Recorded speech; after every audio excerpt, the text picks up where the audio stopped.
Olha, são 10 horas na cidade, 10 horas, hora certa para você, no oferecimento do Supermercado Pinheiro, o Bom Vizinho. E você sabe, toda hora é hora do Bom Vizinho. Passa lá.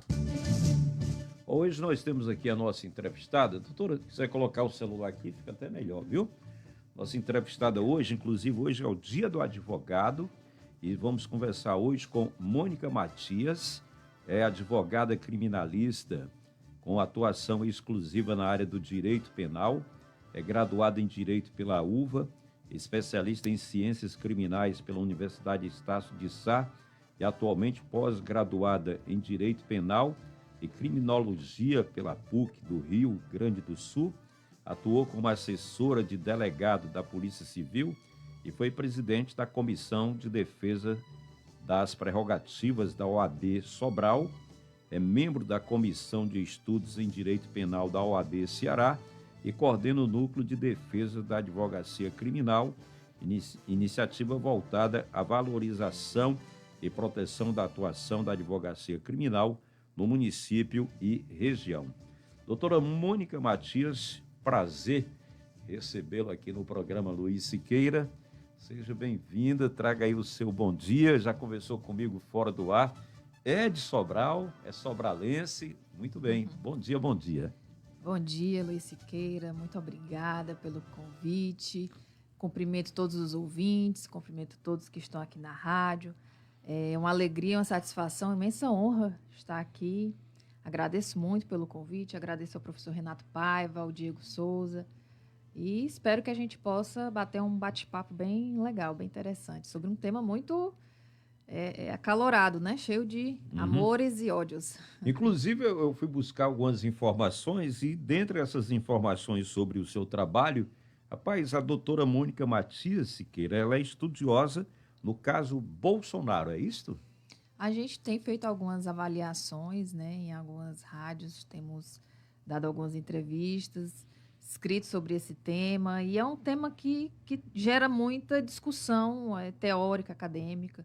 Acho que aqui eu não gostaria de emitir minha opinião pessoal política, né? Queria falar mais de exatamente. Forma técnica mesmo. Sobre... É a parte técnica mesmo, né? Isso. Se bem que até eu coloco assim, eu vou assim dizer, para não ter nenhuma dúvida, tem aqueles apaixonados por Lula, Sim. Tem aqueles apaixonados por Bolsonaro, que para esses apaixonados, o que o Luiz Siqueira falar, o que a doutora Mônica falar também, é aquela história, entra no ouvido e sai no outro, infelizmente, né? Sim, infelizmente, verdade. Porque a gente fala que existe, né, aquela paixão política, mas aqui a gente traz um trabalho técnico e dentro desse seu conhecimento técnico, até dizer, doutora, ou perguntar, qual é a justificativa para a prisão domiciliar do ex-presidente Bolsonaro?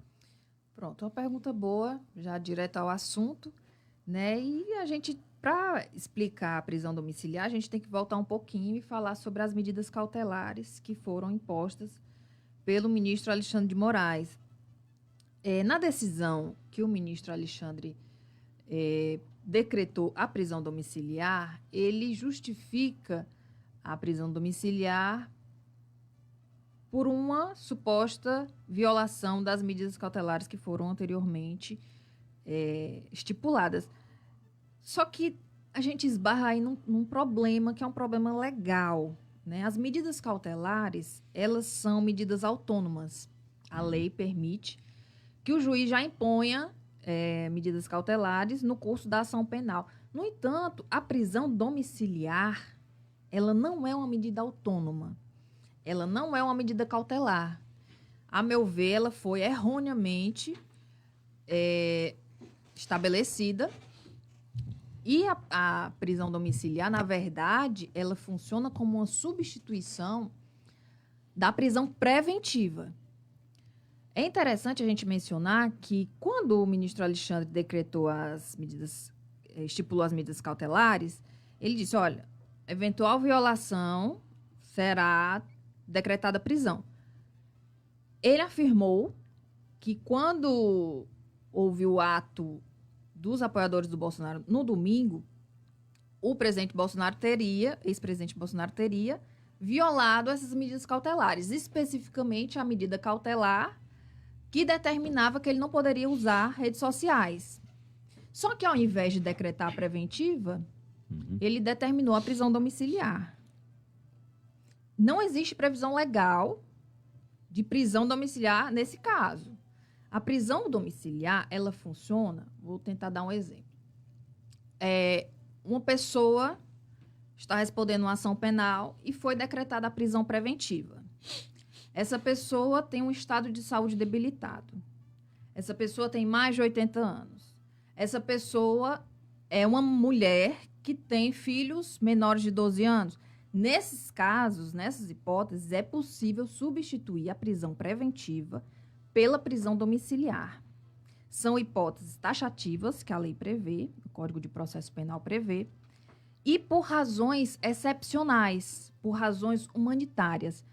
Na decisão, o ministro não fundamenta em nenhuma dessas hipóteses, né? Eu vejo assim, que foi por razões políticas que ele fez isso.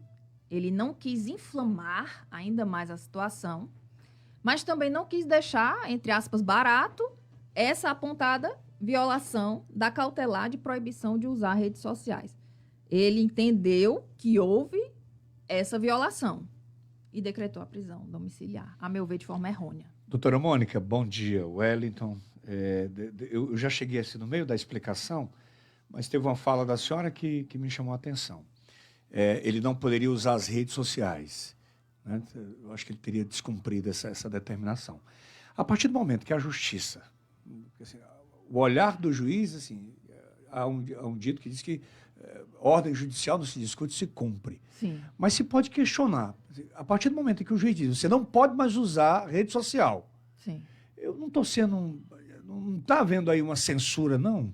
Já que a rede social é um campo livre, embora você responda pelo que você fala, pelo que você posta, pelo que você compartilha, mas não seria aí não houve um excesso, não? Seria até para a gente perguntar assim, como é então cumprido a prisão domiciliar? Porque assim, além da prisão domiciliar, Luiz, ele não pode usar a rede social. Pois é, Antônio, e qual é exatamente a forma que é Não, ela explicou agora aí, essa questão que você está levantando, ela explicou a questão da prisão domiciliar. É porque estava usando rede social e tudo. Não pode usar? Na decisão que ele estipulou as cautelares, uma das cautelares foi proibição de usar redes sociais. E é interessante sua pergunta, porque assim, as medidas cautelares, a doutrina entende que são taxativas. São 9 incisos previstos no artigo 319. Um deles é o recolhimento domiciliar noturno, que foi uma das cautelares impostas. Monitoração eletrônica. Essas estão previstas. Uhum. A proibição de usar redes sociais não está prevista em lei. Eu entendo que é ilegal. Pode ser que alguém... legal ou ilegal? Entendo que é ilegal. Ilegal. Porque não está lá... Não está previsto em lei. Não está previsto em lei, tá. E aí, algumas pessoas afirmam que, mas o STF já tem uma jurisprudência porque alguns influencers que foram acusados de situações aí criminosas, houve essa determinação de proibição de usar redes sociais. Eu entendo que essa jurisprudência é ilegal. O fato de o STF já ter decidido assim não melhora a situação. Acredito que essa medida cautelar de proibição de usar redes sociais, ela é excessiva e ela viola direitos fundamentais, né? Inclusive, quando houve a nova decisão que determinou a prisão domiciliar, foi ainda mais grave, porque agora ele já não pode receber visitas, a não ser que o ministro autorize. Aqui tem 2 colocações, né? Cícero Lima, bom dia. O ministro Alexandre de Moraes errou. Ele deveria ter sido preso na cadeia, no caso o Bolsonaro, pois descumpriu as medidas cautelares e o réu não se encaixa nas prerrogativas da prisão domiciliar. Outra colocação aqui é do Luciano Melo, do bairro do Tamarindo. Bom dia, Siqueira. Obrigado por levar a doutora Mônica no programa. Eu já tinha escutado ela no programa da doutora Bárbara. Deu um show. É bom demais escutar gente inteligente falando aqui como amante do rádio e do direito. Eu agradeço demais, Luciano Melo, do bairro do Tamarindo. São 2 pessoas com colocações aqui. A primeira é o Cícero Lima e a segunda, o Luciano Melo, do bairro do Tamarindo. doutora Mônica. Eu agradeço muito as considerações. Em relação à colocação do senhor Cícero, existem duas questões. Primeiro, se houve o descumprimento da medida cautelar, o senhor Cícero tem total razão. Deveria ser estipulada, estabelecida, decretada a prisão preventiva de imediato. A prisão domiciliar, ela foi decretada de forma errônea, a meu ver, mas acredito que para evitar que se inflamassem, né, enfim, politicamente, né, esse grupo. Segunda coisa que a gente poderia questionar é, houve o descumprimento dessa cautelar? Porque se não houve, não poderia decretar domiciliar. A meu ver, é questionável essa afirmativa de que houve o descumprimento, porque ele não poderia usar redes sociais diretamente ou por terceiros, né? Quando é que eu uso redes sociais? Quando eu entro no Instagram e faço uma live. Quando é que eu uso redes sociais por meio de terceiros? Quando eu uso a rede social de uma terceira pessoa, eu uso e faço lá a transmissão, a live, enfim. E me parece que, pelo que aconteceu lá, os filhos e outros apoiadores usaram vídeos e fotos do Bolsonaro. E aí o ministro Alexandre entendeu que houve esse descumprimento porque teria sido utilizado um material fabricado pelo ex-presidente. Realmente eu acho discutível se houve essa violação. Mas é isso, no direito se discute, né, tudo. Eu sou ignorante no sentido do conhecimento de como funciona o judiciário nessa escala de ministros aí, mas eles, assim, querem fugir da politicagem, mas eles acabam sendo políticos, porque são indicados políticos, né, os ministros. Sim. E, assim, se ele teve a intenção, Luiz, de não causar vamos dizer assim, um efeito colateral na decisão dele, vamos amenizar, não vamos dar preventiva para ele, não, porque se esse cabo vai para um presídio lá no Rio de Janeiro, isso vai gerar um problema grande. E não tenha dúvida que geraria isso. Aquele tal de Uruan, tem um cantor de rap aí que foi preso, foi uma multidão lá para a porta do presídio lá. Você imagina o Bolsonaro. Os adeptos deles são bem acalorados também. Agora, fazer toda essa questão aí de proibir ele, de usar tornozeleiro, o filho dele se manifestou, o pai dele recarregando lá, isso não é para bandido, isso não é para meu pai. Claro, está defendendo o pai, etc e tal. Mas se eu penso, doutora, a senhora até me corrija se eu estiver enganado no meu equívoco, que se ele pensou em não criar um efeito colateral, ele criou do mesmo jeito. Porque isso acabou gerando, direto ou indiretamente, essa história do tarifaço aí do Trump, acabaram linkando com essa questão dele, do Brasil e tal.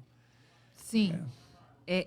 Eu acho também que ele tentou amenizar, mas acabou que assim, não foi tanto como ele imaginava. Uhum. E acho, mais do que isso, hoje está se questionando mais do que a princípio. Porque, pelo menos na minha avaliação do que eu tenho observado, né? Uhum. Quando foram decretadas as cautelares, houve a representação da Polícia Federal, houve um parecer favorável da Procuradoria da República e a decisão do ministro Alexandre foi submetida à primeira turma do STF, que ratificou a decisão, com exceção do ministro Fux, que divergiu, mas a maioria ratificou. Então, assim, isso dá um ar de mais legitimidade. Uhum. Por mais que a gente questione, principalmente, essa proibição de usar redes sociais, mas realmente tinha um ar de mais legitimidade. E agora não. Está se questionando mais, primeiro porque foi uma decretação de ofício, né, da domiciliar. Não houve, até o momento, não houve a submissão dessa decisão à primeira turma e houve um agravamento, porque a prisão domiciliar, ela veio com essa questão da incomunicabilidade. Ele só pode receber visitas de pessoas previamente autorizadas pelo ministro. E o ministro determina o dia e horário que essas pessoas irão visitá-lo. Então, acho que isso é um pouco mais grave, né? Assim, é importante até que a gente entenda que, mesmo que a pessoa né, um dos ouvintes no programa anterior falou assim, olha, mas assim, ele está sendo acusado de crimes muito graves. Então, o ministro Alexandre está fazendo isso em razão dessa gravidade. Eu compreendo, mas todos os dias a gente lida no dia a dia forense, né, com acusações gravíssimas, de crimes gravíssimos, homicídios, latrocínios, etc. E nada disso justifica violação de direitos fundamentais. Inclusive, é importante que a gente saiba que no Estado Democrático de Direito, que é o nosso brasileiro, o preso, independentemente do grau de gravidade da acusação, ele tem direitos fundamentais. A Constituição prevê alguns direitos que são voltados, são exclusivamente da pessoa que está sendo presa, inclusive de se comunicar com seus familiares, se comunicar com advogados, etc. De ser informado da acusação, de ser informado dos seus direitos. A gente tem aí jurisprudência do STJ de monte, anulando interrogatórios, porque a autoridade policial no interrogatório não informou o preso dos seus direitos. Então, isso é muito grave, é muito sério. Em ditaduras, o preso é incomunicável. A gente teve o caso do filme aí, da história do Rubens Paiva, né? A pessoa foi presa sumariamente, ninguém sabia de nada, ficou incomunicável, e de repente se soube que ele... quer dizer, não se soube nem o que aconteceu com ele, precisou-se da comissão da verdade para que viesse à tona que, na verdade, ele foi preso, torturado e morto pela ditadura, etc. Então, assim, no Estado Democrático de Direito, não pode ser dessa forma. A pessoa não pode ficar incomunicável. A meu ver, é totalmente inconstitucional, é ilegal, é absurda, é uma medida ditatorial, essa que foi tomada pelo ministro Alexandre. Aqui tem Fernanda Vieira. Siqueira, gostaria de complementar a fala da doutora Mônica, dizendo que o senhor Bolsonaro não foi filmado. Foi feito um vídeo chamada e isso configura utilização de redes sociais. A live ficou salva e foi postada na rede social do filho, que logo em seguida apagou.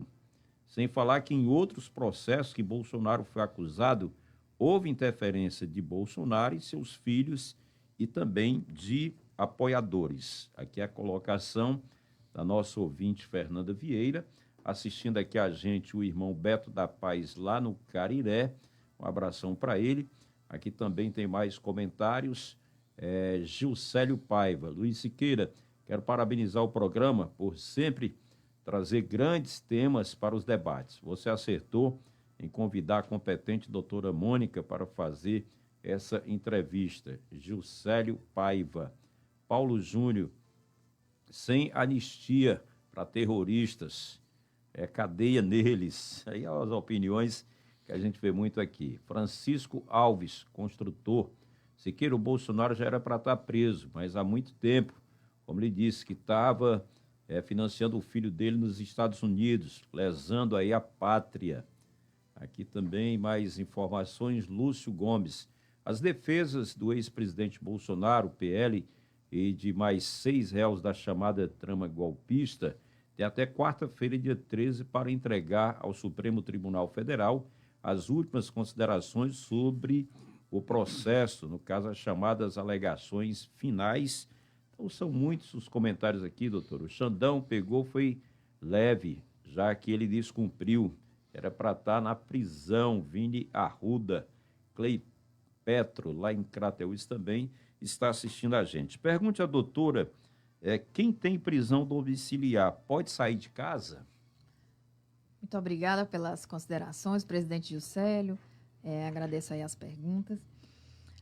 A prisão domiciliar ela é cumprida integralmente no domicílio. No interior do domicílio, o ex-presidente Bolsonaro continua com monitoração eletrônica, inclusive, para que fique comprovado que ele não está saindo de casa, né?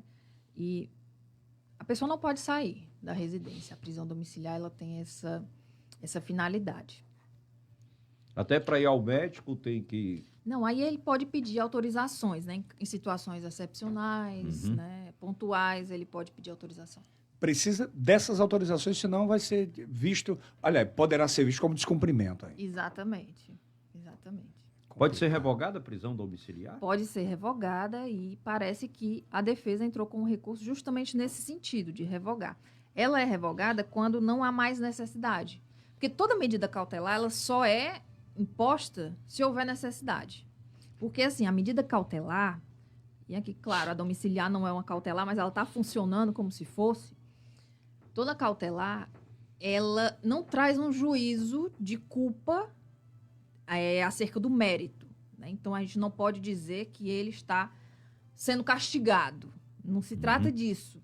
A cautelar, ela funciona como se fosse para assegurar alguma situação no processo, né? Então, por exemplo, para que testemunhas sejam preservadas, para que provas sejam preservadas, para que a ordem pública seja preservada, se determina a medida cautelar, ela tem que ser necessária e ela tem que ser suficiente. E se de repente não for mais necessária, se revoga. Quem está ouvindo a gente aí, mandando um abraço para a senhora, doutora Mônica, é o Célio Brito. Célio É do Sindicems, né? Conheço Célio Brito. Da Guarda Municipal, disse que mandou um abraço aí para a senhora. Inclusive, entrevistou a doutora, Sim, não foi? no Ele programa. fez entrevista no programa dele, não foi? Da Rádio Educadora. Rádio Educadora. Pronto, Célio legal. Brito, um grande abraço. O Helder disse que não quer nenhuma prisão. Deus me livre de prisão. Mas pergunte à doutora quem tem direito à prisão domiciliar. A prisão domiciliar são algumas situações previstas em lei. Por exemplo, uma pessoa maior de 80 anos, né, tem direito à prisão domiciliar. Pessoas em estado grave de saúde, têm uma doença, um câncer muito avançado e não têm condições de ficar em prisão preventiva, é possível conceder que essa prisão seja substituída, né, pela prisão domiciliar.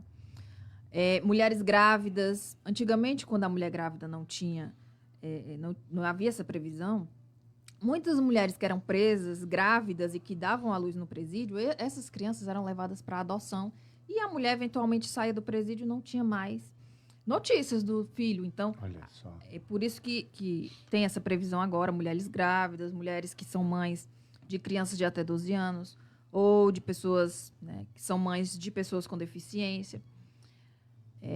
São hipóteses restritas, né? Essas hipóteses legais. Doutora, eu não sei se a senhora pode comentar o que eu vou lhe perguntar agora. Sobre esse fato aí que gerou toda essa confusão, foi o fato do começo do ano, lá no Congresso, que houve aquela invasão, aquela coisa toda.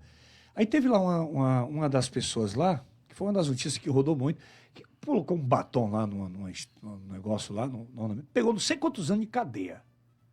Não Sim. importa se é mulher, se é réu primária, se não sei o quê.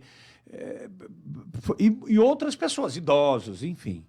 Sim. E aí, contrapartida, eu trago aqui todo dia no programa Luiz Siqueira os relatos policiais aqui da região norte do estado. A gente viu, por exemplo, esse final de semana, um grupo foi preso lá em Tianguá, estavam cometendo uma verdadeira arrastão na região toda, assaltando Tianguá, Ubajara, São Benedito, até o Ipu.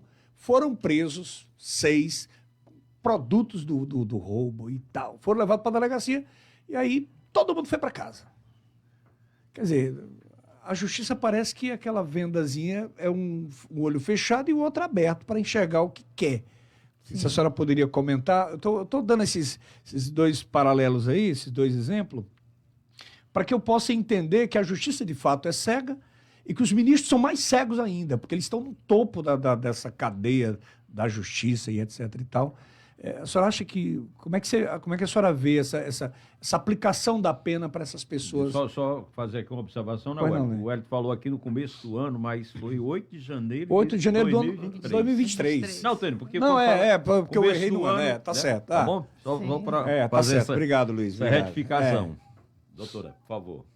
Esse evento do 8 de janeiro está diretamente relacionado, né? Quer dizer, a imputação feita ao Bolsonaro, ao ex-presidente Bolsonaro, está diretamente relacionado. Tanto que na denúncia, o PGR afirma que foi um crime que começou lá em 2021, porque normalmente os crimes são instantâneos. Você vai lá, pratica Cometeu, aqui, tchau.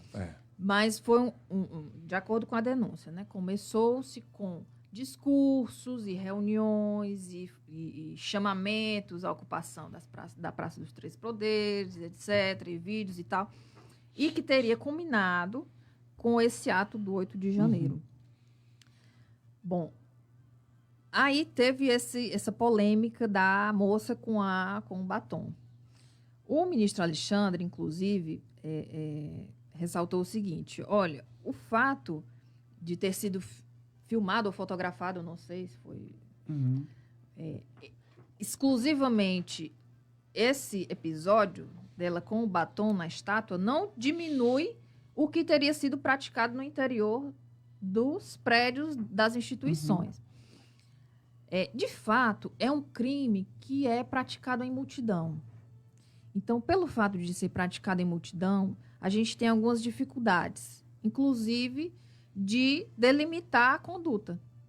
Claro. E toda denúncia tem que haver esse detalhamento dos fatos, né? Mas, assim, o que se afirma é que o grupo que estava ali incidiu nos crimes de dano ao patrimônio, e agora eu não vou lembrar, assim, decorado todas as imputações, mas dano qualificado ao patrimônio, e também nesses crimes que estão sendo atribuídos a esses núcleos. Mas eu acredito que a gente tem aí a violação da individualização da pena, né? Inclusive, só foi possível identificar algumas dessas pessoas porque muitos deles mesmos Fizeram gravaram. As provas, né? Os vídeos. Exatamente. Né? Mas se não fosse isso, como a gente iria, né, chegar nessas pessoas? Acho também, penso que pode ter sido um pouco elevada essas penas. Não acessei os autos desse inquérito, né? Me limitei a analisar apenas esse do ex-presidente Bolsonaro, mas eu penso dessa forma também. Agora, tem uma coisa, né? É claro que primariedade, bons antecedentes, a conduta social dessas pessoas, o fato de serem trabalhadores, etc., não anula o crime. É isso que eu digo muito aqui. É raro, né? Se foi praticado, isso não anula. Agora, isso pode realmente, deve, na verdade, influenciar na dosimetria da pena. Não sei se foi feito, né? Achei também, tenho essa opinião, que foi um pouco excessivo, sim. De uma forma bem clara, como eu falo aqui, não é necessário. Fulano de tal vai pegar 10 anos de prisão, outro não sei. Como falando aqui, em nenhum momento a gente está dizendo que são inocentes. Cometeram os erros, crimes, cometeram sim. Mas aí é o que diz, rapaz, é aquela questão, vamos olhar a ficha, dizer assim, bem popular, né, doutor? A ficha criminal dessa pessoa. Sim. É réu primário. Cometeu, sim, mas aí por quê? Aí onde entra a discussão de muitos, né? Por que fulano de tal pegou 10 anos, outro pegou não sei quantos anos. Aí vem muito essa parte aí que diz que já leva para um campo pessoal ou política partidária. Aqui tem uma colocação que ela é feita pela Fernanda Vieira. De acordo com a fala da doutora Mônica, então é por isso que o ministro Alexandre de Moraes colocou essa cautela, porque Bolsonaro poderia atrapalhar o processo, como já aconteceu no processo daquele assassinato da Marielle. Fizeram testemunhas mudar o depoimento e depois sumiram com o porteiro. Seria exatamente uma prevenção, uma precaução por parte da decisão do ministro? Assim, as cautelares, elas podem também visar assegurar o resultado do processo, né? Ou, digamos assim, acautelar a investigação, a instrução. Então, no caso do ex-presidente Bolsonaro, o que se afirmou é que estaria havendo uma coação no curso do processo e uma pressão para que o Supremo Tribunal Federal cedesse, né, a essas investidas. Não avalio dessa forma, mas isso foi o fundamento que foi utilizado.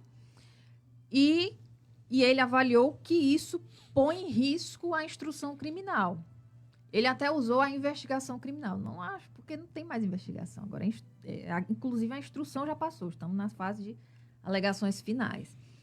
Mas o que se afirmou é que se estaria arriscando a boa instrução processual. Né? Não estou aqui me excluindo em questões políticas, mais uma vez, sem negar que Como a senhora falou bem no né? início, a parte técnica mesmo da Isso, coisa, não é isso? Exatamente. Irmão Oliveira tem uma pergunta. Pois não, irmão Oliveira, bom dia. Pois é, bom dia, Siqueira, bom dia, doutora. Me diga uma coisa, duas perguntas que eu quero fazer em uma. Existe crime eu querer tentar matar uma pessoa e não conseguir matar? E outra, essa atenção, eu vou, no caso do 8 de janeiro, o que eles foram lá foi para matar o presidente, o vice, o Xandão e algumas pessoas que apareceram, não deu certo. Mas não deu certo. E às vezes a gente cobra muito da justiça, da polícia, porque é que não evita certos crimes. Evitaram o crime acontecer. A primeira pergunta está aí. Existe crime em eu ir matar, ou o Siqueira ir me matar, e não conseguir matar? É crime? Outra, se a esquerda tivesse perdido as eleições e não tivesse aceitado, e tivesse também implantar um golpe, estaria acontecendo a mesma coisa? Bom dia e boa entrevista. Muito bem, obrigado, irmão Oliveira, e no bairro Pedrinhas. Doutora Mônica Matias. Bom dia para o irmão Oliveira, muito obrigada pela pergunta. Muito interessante, inclusive, a pergunta, porque a gente é exatamente uma das questões mais complexas que, a meu ver, a primeira turma vai julgar, né? Eu acho que vai ter que haver aí eu acho que vai haver uma discussão muito profunda pelo STF. A decisão vai ter que ser muito bem fundamentada. E aí é uma questão de valoração de prova. Mas, assim, quando você pergunta, existe crime se eu tentar matar uma pessoa e não conseguir? Depende.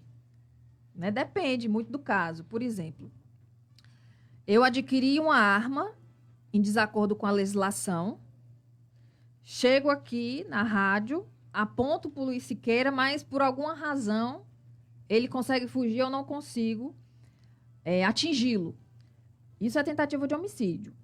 O crime tentado, ele é punido com a mesma pena do crime consumado, com uma diminuição.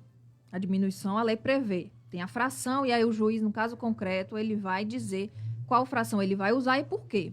Tudo tem que ser muito bem fundamentado. Quando você pergunta sobre o crime tentado, você quer fazer uma referência ao caso do ex-presidente Bolsonaro. Né? Imagine, por exemplo, né, irmão Oliveira, que eu cheguei a adquirir a arma, mas eu parei por aí. Eu não me dirigi à rádio, nem apontei a arma, nem continuei os atos executórios, né, que é como a gente chama em direito penal. O mero fato de eu ter adquirido a arma, eu posso responder por tentativa de homicídio? Não posso. Mas, a depender do caso, eu posso responder por um outro crime. Se eu adquirir essa arma em desacordo com a lei, né, com a regulamentação legal, eu posso responder por um outro crime. Agora, se eu adquirir a arma dentro da lei, eu não cometi crime nenhum, muito embora, na minha intenção, na minha cabeça, eu tivesse já a vontade de matar o Luiz Siqueira. Né? Então, assim, quando a gente traz toda essa reflexão para o caso concreto, aí a gente tem algumas questões interessantes, né, irmão Oliveira?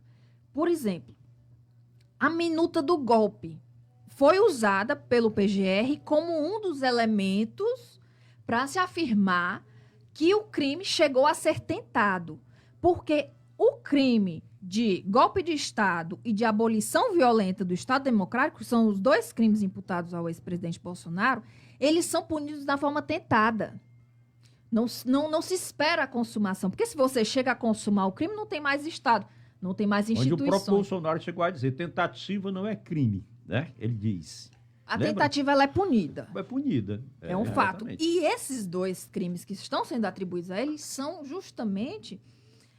a lei prevê que eles são punidos justamente na forma tentada. Exato. Porque, como eu estou dizendo, se um golpe de Estado chega a ser consumado, não tem mais Estado, não tem mais processo, não tem mais instituições. Então, assim, a gente pode dizer que a minuta do golpe, estou usando só como um exemplo, se trata de mero ato de cogitação, se trata de ato preparatório, já é um início de execução. Isso daí é o que os ministros vão ter que avaliar e julgar, né? A PGR formulou uma denúncia de quase 300 páginas, onde ele vai, né, o Procurador-Geral da República, ele foi contextualizando desde o começo das manifestações, né, apontadas como manifestações antidemocráticas do ex-presidente. Ele vem contextualizando tudo isso para formar a hipótese acusatória, que é de que houve essa tentativa. A meu ver, é mais fácil que se configurar uma abolição violenta do Estado do que golpe de Estado, né? Mas isso é o que o STF vai ter que decidir com base nas provas, né? E aí a segunda pergunta, né? Se a esquerda tivesse perdido e tivesse, né, com esse negócio... Mais uma vez, não estou aqui fazendo apologia a nenhuma vertente política. Os fatos, se fossem os mesmos, as conclusões seriam as mesmas. Inclusive, é bom a gente lembrar que não faz muito tempo, como o Wellington falou, o STF toma decisões políticas, né, também. Não faz muito tempo, tinha-se afirmado que o Lula estava inelegível. O Lula foi condenado, ele foi preso. Hoje já é totalmente o contrário. E quem comemorou o Lula lá atrás, hoje, né, está, enfim. Então, assim, eu vejo como muito perigosa essa mistura de política com direito. Acho que cada macaco no seu galho, né? A gente não deveria usar o direito como ferramenta para alcançar objetivos políticos. E, inclusive, está se repetindo a história com outros personagens. Até mesmo o ex-juiz Sérgio Moro, eu lembro de uma reportagem do Fantástico que falava do Moro como um herói. Inclusive, fez até alusão ao Batman. Expressamente usaram essa alusão ao Batman, porque o Moro só usava preto, parecia com o Batman, querendo transformar o Moro na figura de um herói. Hoje, isso está acontecendo com o ministro Alexandre de Moraes. Estão chamando ele até de Xandão, como se ele fosse o xerife dono do Brasil, e ele não é. Os poderes, eles são distribuídos, eles são divididos. São 3 poderes harmônicos, independentes entre si, e não é uma pessoa só que usa o poder. São vários. O poder executivo não é só uma pessoa. O poder executivo são vários. É o presidente, prefeito, governador. O poder executivo é dividido. O poder legislativo é dividido. O poder judiciário é dividido. Para que é dividido? Para que, justamente, se ficar na mão de uma pessoa só, vai abusar do poder. Então, a gente tem que tomar cuidado até na hora de elogiar algumas decisões que algumas autoridades têm tomado porque é contra o meu inimigo. Então, eu vou elogiar. Eu acho isso muito perigoso. Ok, doutora, já nos instantes finais, já até passamos aqui o tempo, mas o Valdeci está esperando aqui. Valdeci Rodrigues, qual é a pergunta? Bom dia, amigo. Bom dia a todos. E parabenizar a doutora aí pelas explicações. Doutora, a família Bolsonaro tem tanta intimidade, amizade com o presidente Donald Trump, para que toda essa taxação venha acontecer no Brasil e o pessoal está colocando a culpa na família Bolsonaro. Um abraço e um bom dia a todos. Valdeci Rodrigues, obrigado pela participação. José Rafael, não vai dar tempo de formular sua pergunta, obrigado pela participação. Também o Luciano Melo, segurança, obrigado aí, pedindo a compreensão de vocês, que o nosso tempo já estouradíssimo aqui. Mas vamos aí à pergunta, a resposta da doutora Mônica ao Valdeci Rodrigues. Eu agradeço a pergunta, um bom dia para o Valdeci. Eu não acho que o Donald Trump se importe tanto assim com o ex-presidente Bolsonaro. E me parece, inclusive, que essa taxação do Brasil não foi isolada, né? Outros países também têm passado por isso, por esse processo de taxação. Inclusive, é visível que o objetivo do Donald Trump é justamente que os países tentem negociar. Apesar disso ter sido usado, né, ainda que de forma residual, indireta, nas decisões do ministro, não me parece que isso seja da forma como está sendo narrado. Acredito que... E mesmo que fosse, né, retorno a falar, a gente não deveria usar a política para tomar decisões jurídicas. Se isso é um movimento político que o presidente Trump está fazendo, que a política resolva, não o direito. E, Valdeci, só para colocar aqui para você, amigo, o que leva também a muitos falarem isso, que eu acredito também que não é uma interferência da família Bolsonaro, mas é as comemorações que é feita pelo próprio Eduardo Bolsonaro. É a maneira dele que ele diz que quanto mais sanções for contra o Brasil, eu tenho que comemorar, quer dizer, é até uma lesa-pátria também por parte dele, nessa parte aí, viu, Valdeci? Não é que as pessoas dizem, porque o Eduardo está lá, tem prestígio com o Trump e tal. Eu também vejo dessa forma, não se trata disso. Mas ele faz uma questão assim de mostrar que ele que conseguiu, que é ele que está conseguindo. Aí fica difícil, levando aí para o campo da política até partidária, eu vou dizer dessa forma. Doutora, para encerrar, mais uma vez agradecer, são dezenas de elogios aqui à entrevista, muito obrigado de coração, parabéns pelo Dia do Advogado, né? Grande abraço, mas como deve ser, doutor, o comportamento do ministro Alexandre de Moraes diante do grupo que decide tumultuar esse processo?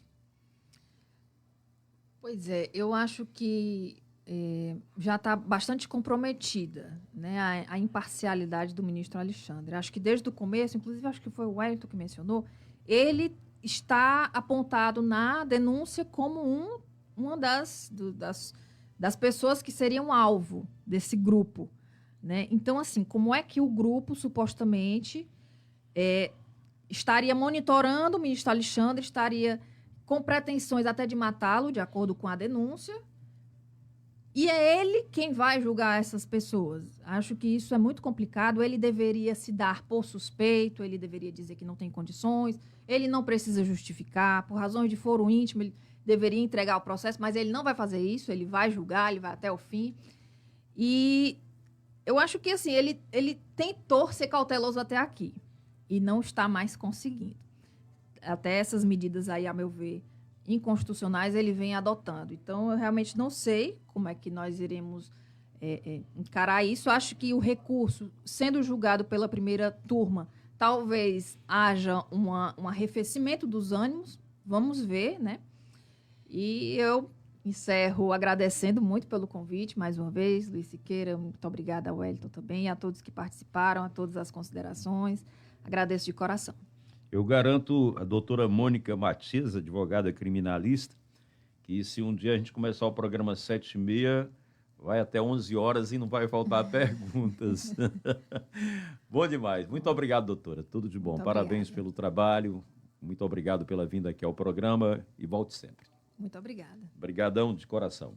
Vou passar um bloco de comercial. Lourdinha Emily Linhares também está com a gente. Um abraço legal aqui ao Cícero Lima e todos aqui. Foram aí umas 5, 6 perguntas que não deu mais a gente colocar aqui no ar, porque já são 10h44. E agora que nós vamos colocar para você, ouvinte, o comercial das 10h30. Imagina aí como foi importante a entrevista hoje com a doutora Mônica Matias, advogada criminalista, tá bom? Um abração, bom dia, eu volto já.